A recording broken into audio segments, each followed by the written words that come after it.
A double shooting in the middle of the day in the middle of a crowded Walmart parking lot with one gunman still on the loose. Plus, a local Olympian forced to change seats on a flight. The reaction from Delta tonight. A grieving family asking why police on this Johns Creek street shot and killed a mentally ill woman who had a knife, who may not have understood their commands to surrender.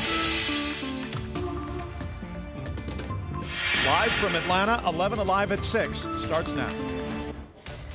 A gunman on the run tonight after opening fire in a Walmart parking lot. It happened in Cobb County. And it's been one of our top stories all day, with people on our Facebook page urging us to keep digging to get answers about what happened and why. Caitlin Ross live tonight at the store where this occurred on Barrett Parkway near Powder Springs Road.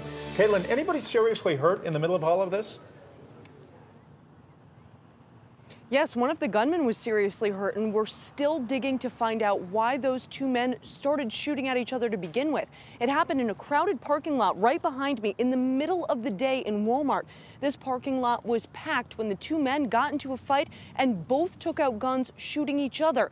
Now, police have reviewed the surveillance video and say they know both men were hit, but only one was taken to the hospital by his friend. There, he was turned over to police, but the second gunman is still on the loose tonight.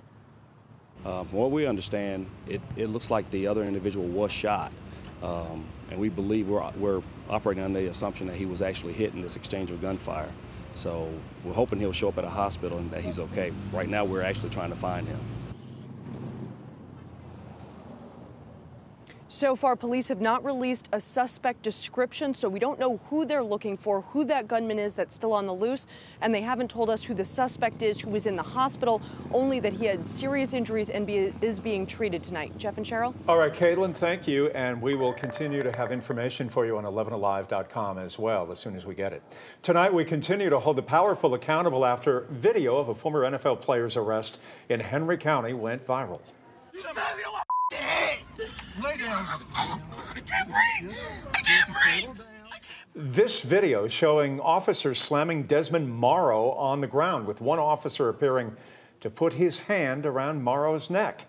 The video has been viewed more than 1 million times on Facebook. Our original story had more than 1,700 clicks, with a flood of comments demanding that we look into what happened and why. Now tonight, police are finally talking on camera with 11Alive's Doug Richards about the arrest. The incident happened in December in this parking lot near I-75. The motorist says he confronted two young white men who had yelled racial slurs at him. He says that during the confrontation, he never touched them. But when Henry County police arrived, they handcuffed Desmond Morrow. Then the video shows them forcing him to the ground and forcing their hands on his throat. I mean, it was probably the worst thing I've ever been through. I couldn't figure out if I was passing out or if I was going to die while he was choking me. That is cause for termination right there. Morrow, a former NFL player, spoke to us after a couple of hundred supporters rallied on his behalf in a local church. The police chief says Officer David Rose has been placed on administrative leave and is the focus of an internal investigation. These officers were out there for over 45 minutes. We've seen video for 10 seconds. There is a lot more to this case than what's been portrayed on Facebook and what's been released in social media. I want to get to the bottom of this. I want the truth. The officers want the truth.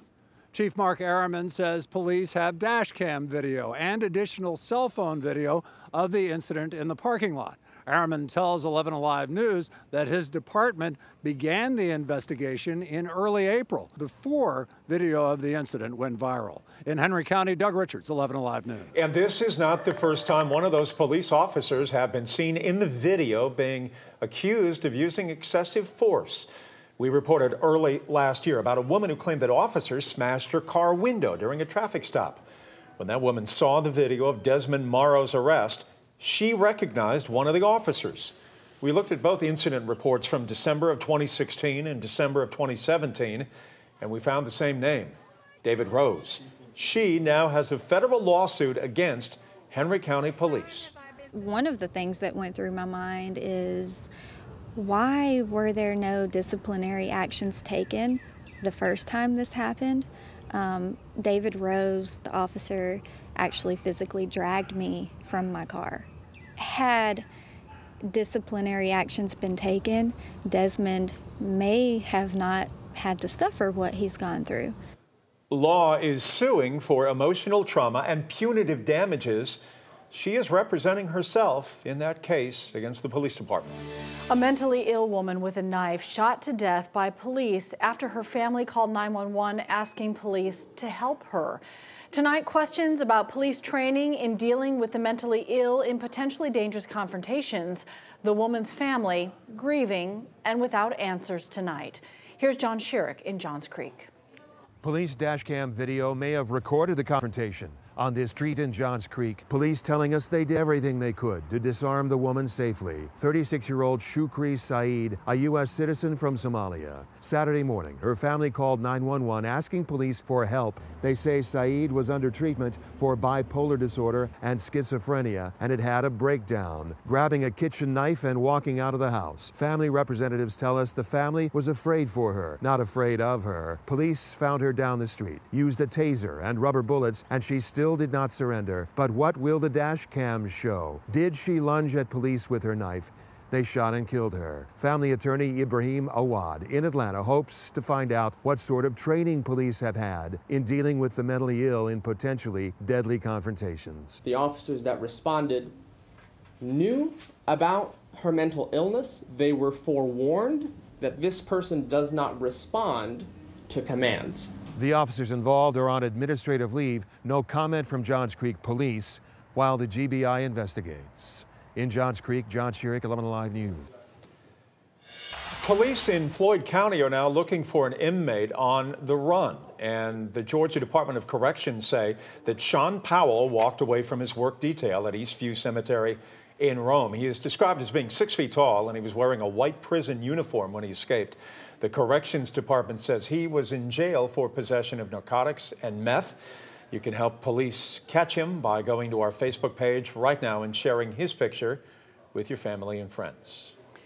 New at 6, Delta is now apologizing to local Olympian Alana Myers-Taylor after she was asked to change seats as the plane was already moving across the tarmac.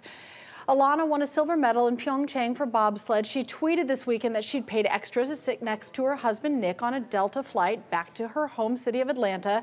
She says she was terribly embarrassed to be asked to move when the flight was already in progress. She said it looked like she'd done something wrong. She had been in a walking boot. She had an Achilles injury right before the Olympics, and she told me by text today that initially when she sat down, everything was fine. She was asked if she could perform the duties in the exit row, and she said fine. It was only after the plane started moving that she was asked to get up, which also made other people around her get up. She'd been in a window seat. A Delta spokesperson tells us that the issue was because she was wearing that walking boot. She was injured, and they said that they are required to have someone with an injury move seats. Delta says that's why they asked her to move out of that exit row. People there have to be able to assist other passengers. She says she was fully capable of doing that. A Delta spokesperson says the airline has refunded her money, given her Sky Miles. They went on to say Delta apologizes for the inconvenience and confusion causing this customer. The son of Georgia Congressman Barry Loudermilk was saved by his Army buddy when the two veterans faced a gunman outside a Kennesaw bar. So why did the hero get arrested? Chief Investigator Brendan Keefe has a preview of his Blurred Justice series, which starts airing tonight on the late feed. Cop 911, what's the location of your emergency? Someone pulled a gun on me.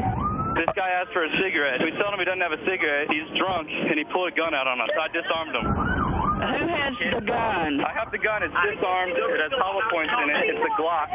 I want you to stand there, and I want you to put that gun on the ground, okay? Do not have it in your hand when they pull up. Okay, it's on the ground. Okay, tell them the gun's here and point to the ground, but keep your hands to where they can see them. Okay. All right, thank you. Where did that come from? It came from him bleeding from the head. The guy bleeding from the head? Yes, sir. I knew I had to do something. You could have been shot. Right. Your friends could have been shot. Right. Matt Solon served in Afghanistan. One of his Army buddies faced the gunman with him that night, Michael Loudermilk, son of Georgia Congressman Barry Loudermilk. You essentially saved the congressman's son's life. Yeah, everybody who was with me. Defended himself, defended us. And that Army veteran that everyone says was the hero ended up going to jail, charged with, among other crimes, possessing the gun he took away from the gunman.